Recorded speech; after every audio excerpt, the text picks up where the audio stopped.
What's up guys, Will's Garage here. In this video I'm going to be changing the rear rotors on my E92 M3 and I'm also going to be changing the rear brake pads.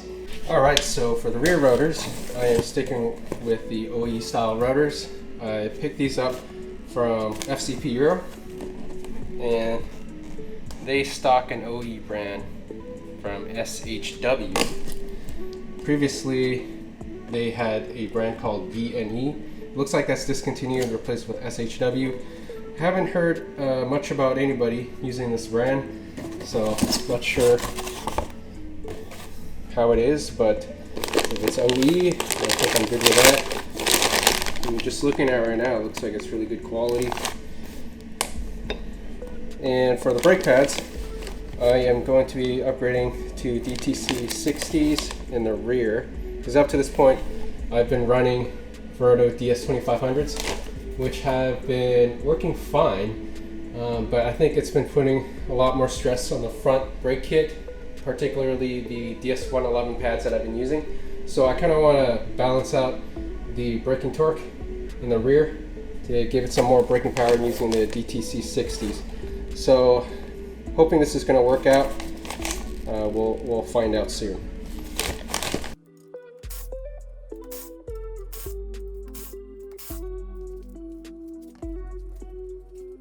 And actually made a detailed video on how to replace your brake pads in the rear. I'll leave a link right above here, so if you're interested in checking it out, go ahead and do that. I'm just going to speed through removing the caliper right now.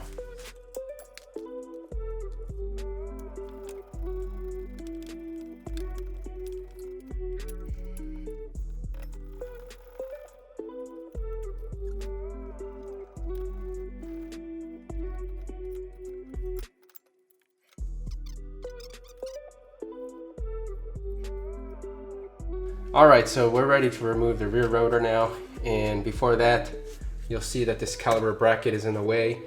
Normally I would just remove it, but I read online that some people had some success removing the rotor without taking this out. So I'm just going to give it a try first. If it's too much trouble, I'm just going to go ahead and remove this.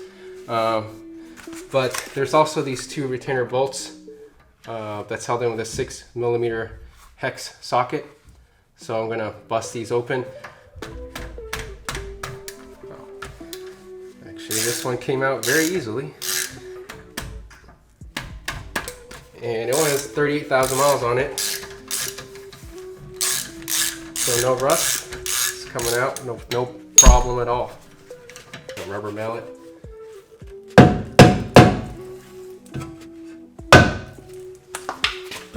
All right, it's coming out.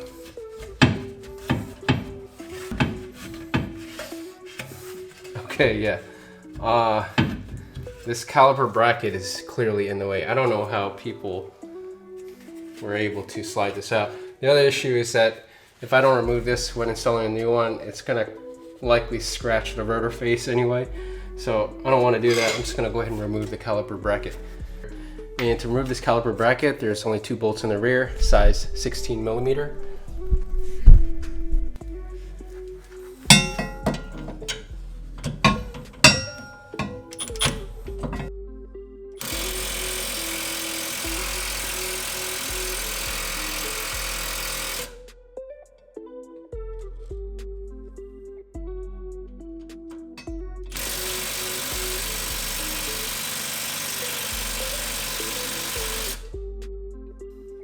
Alright, so after some struggling, I got the bottom out with the impact. I shortened it up and did not use the extension, and also popped in the 5 amp hour battery to give it some extra juice.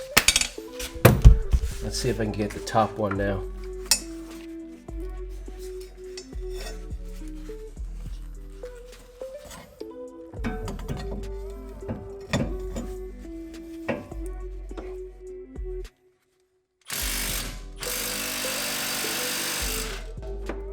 Got it. Can't believe how tight this thing was on. Okay, so the rotor's gonna come right off now. I'm gonna spray some brake cleaner on the hub, clean it up.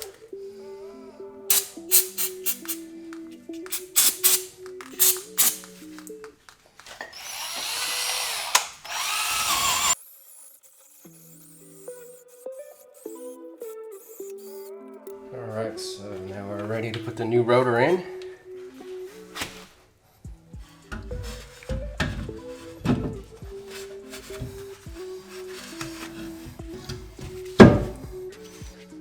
If you're doing this job, it probably makes sense to buy a new set of these. Since I forgot to, and these are still in pretty good condition, I'm going to reuse them. I'm going to put some high temp anti-seize on it.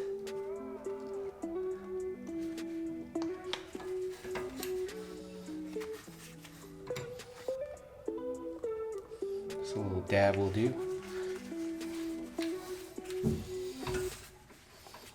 And these don't need to be cranked on that tight at all.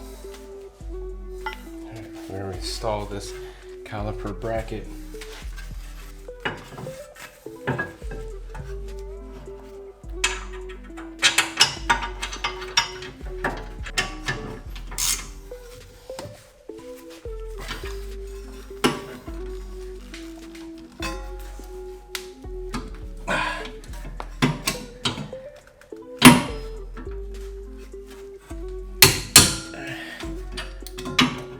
On. Alright, so now we need to put the caliper and the brake pads back on, but before that we need to compress the piston.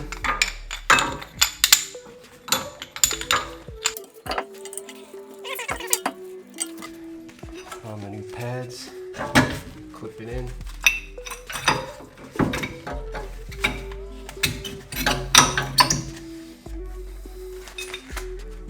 This one goes outside.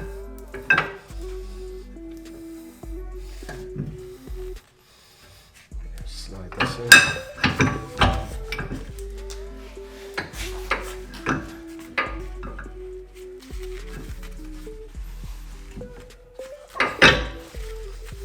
And the caliper guide bolts. And don't forget to put back the dust cap boots. Alright, so now for the last step, we're going to put back the clip. That snaps into place. Hey guys, so I'm a total idiot. I didn't realize until I went to try to put on my wheels. And I realized the lug holes are not lined up properly. Duh! It's pretty late right now. I shouldn't be working on this. But I am, so totally missed that. So if you guys are doing this, note to yourself, don't make the same mistake. Anyways, it's not that bad. You can just remove these set screws right here.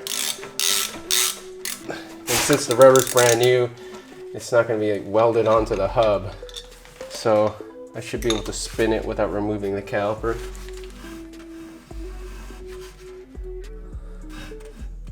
All right, there we go. All the holes are lined up.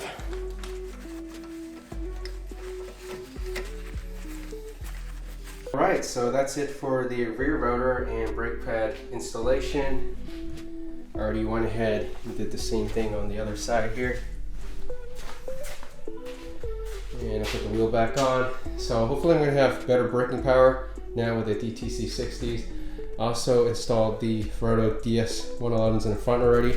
At DS2500s last time I was at Sonoma Raceway. I'm going to be going back there pretty soon. So hopefully there's additional braking power plus fixing the clunking issue in the suspension, which I'll talk about in the next video. It's a really stupid mistake of mine, but problem solved. So hopefully I'm going to be able to set a better lap time at Sonoma Raceway. So stay tuned for more videos. I'll see you guys in the next one. Peace.